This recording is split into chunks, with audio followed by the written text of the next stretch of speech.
Hello my soul family, कैसे हो आप सब। मेरी सभी सोल फैमिली को जय श्री राम, जय नीम करोली बाबा।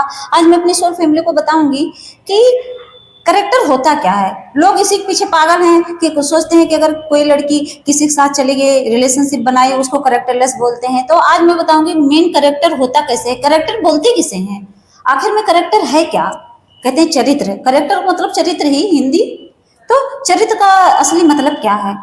आजकल लोग करेक्टर की जो परिभाषा होती है उसको समझ ही नहीं पाए, इसकी डिफिनेशन उनको पता ही नहीं है। क्या होता है करेक्टर, क्या होती है इज्जत, क्या होता है चरित्र।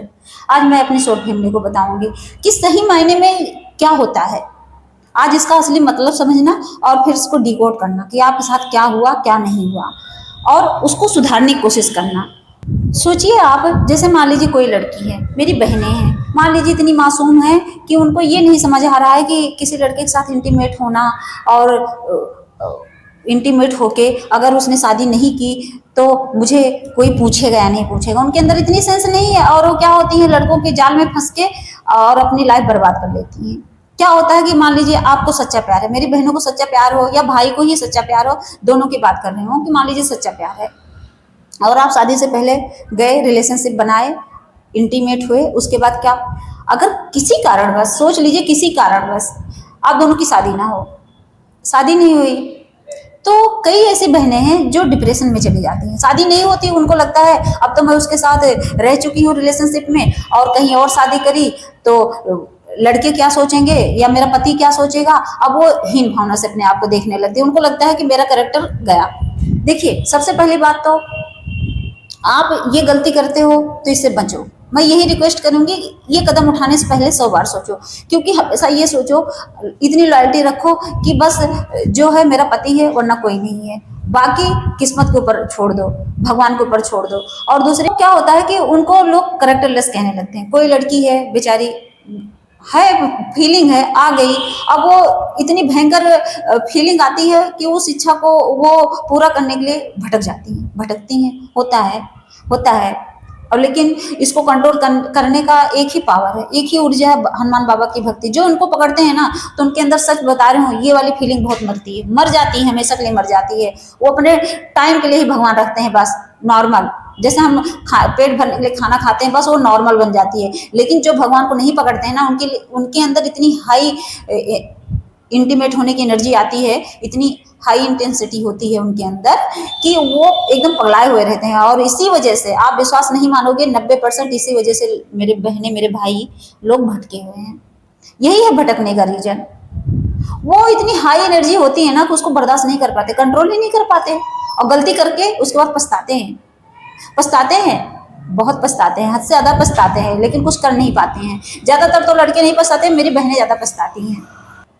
और सोचो, अगर लड़की को करेक्टरलेस बना दिया जाता है, मेरी बहनों को करेक्टरलेस बना दिया जाता है कि ये तो उस लड़के के साथ इसका चक्कर था, ये तो चरित्रहीन है।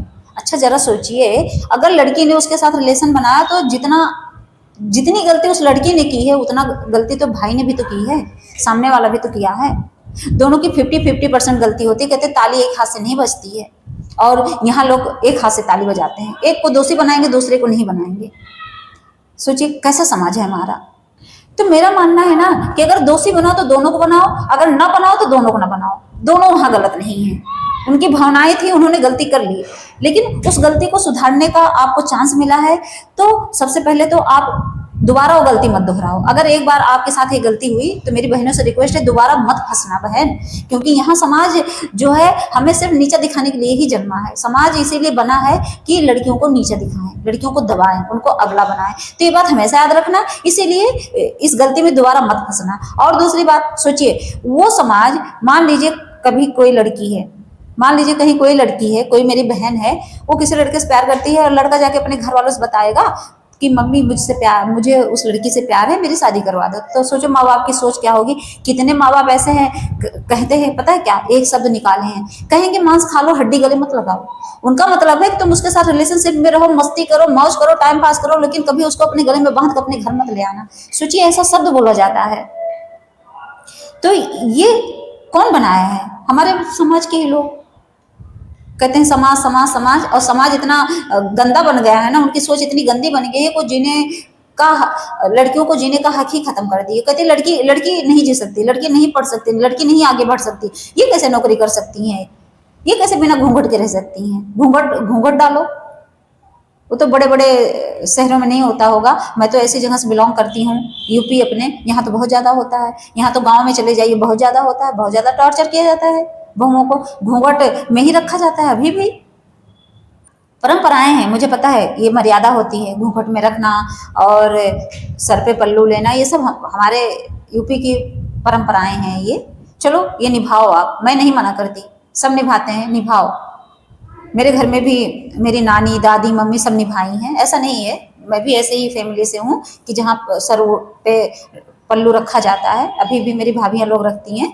लेकिन मेरा कहने का मतलब है कि इतना मत दबा दो ना, इतना मत दबा दो कि उनको तो दबाओ दबाओ, उनकी सोच को भी दबा दो, वो कुछ कर ही ना पाए, तो इतना मत दबाओ। तो सोचिए अगर, हाँ तो मैं कहाँ थी, मैं उस लड़के के ऊपर गई कि वो लड़का जाके कहेगा कि मम्मी शादी करो तो मना कर देंगे, ऐसे कहेंगे कि मौज मस्ती करो लेकिन शादी मत करो। लेकिन सोचो अगर वही उनकी बेटी हो, उसी जो माँ बाप ये शब्द बोल रहे हैं, अगर उनकी बेटी हो, अगर कोई लड़का उसके साथ ऐसा कर दे तो वहां पगला जाते हैं, पूरा द्वंद्व युद्ध मच जाता है कि तुमने ऐसे कैसे कर दिया, चलो उस लड़के को मैं गोली मार दूंगा, कैसे तुम्हारी इज्जत के साथ खेल गया। थिंकिंग बदल जाएगी, वहीं उनके विचार चेंज हो जाएंगे, वहीं तुरंत कहेंगे निकालो बंदूक चलते हैं उसको गोली मार देंगे। सोचो चेंज हो गई ना उनकी अवधारणा चेंज हो गई, उनके विचार चेंज हो गए। वहीं अवधारणा का मतलब क्या है, अवधारणा का मतलब है जो गलत हो, बस। एक होती है धारणाएं, एक होती है अवधारणाएं। अव का मतलब गलत, मतलब उसको, इसीलिए मैं बार बार अवधारणा बोल रही हूँ क्योंकि वो गलत है, बस। आपकी निगाह में सही हो, मेरी निगाह में गलत है। जब इतना लड़कियों को नीची निगाह से देखा जाएगा कि अपनी इज्जत अपनी है, दूसरे की कोई नहीं है, तो वहाँ समाज सुधर पाएगा, वहाँ हमारी बहनें सुरक्षित रह पाएंगे, वहाँ हमारी बहनों के लिए कोई स्टैंड ले पाएगा? कोई नहीं लेगा। सब अंदर अंदर दबे पड़े हैं, कोई बोलता ही नहीं है। क्यों बोलेगा? इंसान सोचता नहीं भैया बोलना मत। हाय, कोई लड़की अगर एक शब्द बोलने की कोशिश करती है, सोच लो सेक्सुअल डिजायर पे भी कोई एक शब्द बोल देना तो कहेंगे हाय इसको तो शर्म ही नहीं है कुछ नहीं। जो स्पिरिचुअलिटी में होते हैं ना, वो उनके लिए कुछ नहीं है, उनको पता है ये जो बॉडी का ये चोला है, ये जो मिला है हमें, ये बॉडी, इसकी कोई वैल्यू नहीं है, ये जो पार्ट है ये सब कोई वैल्यू नहीं है। और लोग यहाँ अभी गांव चले जाओ, एक पार्ट का नाम ले लो, प्राइवेट पार्ट बोल दो ना, तो उनको बड़ी शर्म आएगी, हाँ ये क्या बोल दिया इन्होंने।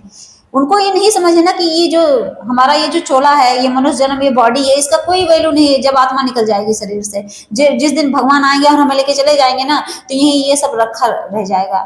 ये सड़ा हुआ एक ऐसा टुकड़ा है ना कि एक बार आत्मा निकले तो कीड़े पड़ जाते हैं बॉडी में, बस 24 घंटे में के बाद वो सड़ने लगती है बॉडी।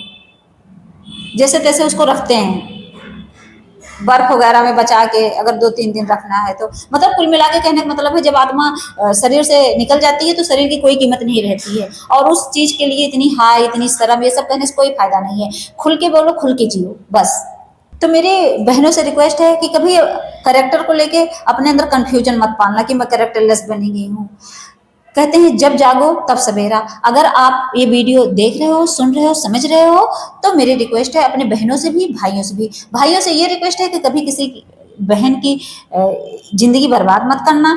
जब से टच करना तो ये सोचना कि अपनी बीवी बनाना है, ऐसे मत टच करना कि टाइम पास करना है। उसको, उससे रिलेशन बनाने से पहले 100 बार सोचना। मेरे बहनों से भी रिक्वेस्ट है कि कभी किसी लड़के को अपनी तरफ अट्रैक्ट करके उसको पागल मत बनाना, क्योंकि लड़के भी बहुत, मेरे ऐसे भाई हैं जो बहुत बेचारे टाइप के हैं, वो बिद्धू बन जाते हैं और फिर लड़कियां क्या उनका फायदा उठाती हैं हर वे में। तो लड़कियों से भी रिक्वेस्ट है कि आप भी सुधरो और भाई भी सुधरे, तो वैसे क्या होगा, ऐसे में हमारा समाज सुधरेगा।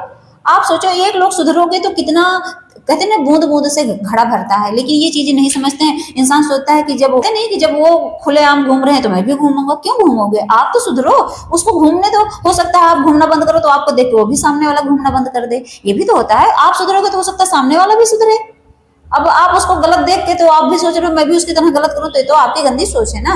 तो इस चीज से निकलो, इस भ्रम से निकलो। और रही बात करेक्टर की, तो इसमें देखिए करेक्टर सबका अपना होता है कि सब चरित्रवान है, कोई करेक्टरलेस नहीं होता है। उसका सिचुएशन उसको करेक्टरलेस बना देता है। अब मजबूरी में किसी ब्रेकअप हो जाए तो करेक्टरलेस नहीं होते हैं। बस ये है कि उस चीज से निकल आओ तो समझ लो उस दाग से, उस कलंक से आप बच जाओगे। किसी की निगम बचे ना बचे, पूरी दुनिया आपको करेक्टरलेस कहे, लेकिन भगवान आपको करेक्टरलेस नहीं कहेंगे। भगवान को पता है कि उनका बच्चा जाग गया है।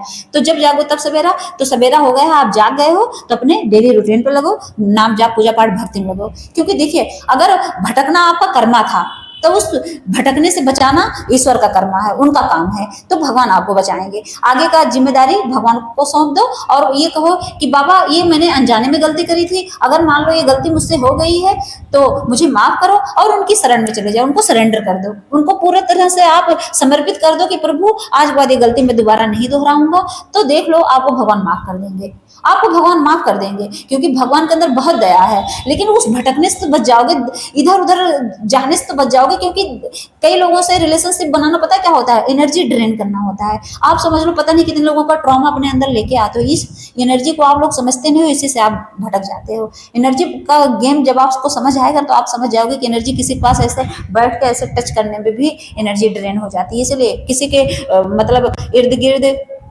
आप जाओगे नहीं ना, अपने इर्द गिर्द किसी को आने दोगे, हमेशा एक बाउंड्री बना के चलोगे। इसलिए तो कहते हैं बाउंड्रीज बनाना, लोग कहते हैं अपने इर्द गिर्द बाउंड्री बना के चलो। जब बाउंड्री आपकी रहेगी एकदम मजबूत ना, लोहे जैसी मजबूत बनाओ, और फिर उस बाउंड्री में कौन आएगा, सिर्फ ओनली वन पर्सन, एक पर्सन को बैठाओ, आराम से आप अपनी इच्छाएं पूरी करो, सेक्सुअल डिजायर पूरी करो, कोई मना नहीं करता। इसीलिए तो शादी होती है, इसीलिए तो समाज ने एक शादी की परंपरा बनाई है कि भाई बीवी आएगी, बीवी के साथ रहो, मस्ती करो, खुलेआम, कोई कैरेक्टरलेस नहीं कहता। इसीलिए तो मतलब दिया गया है ना उनको दर्जा।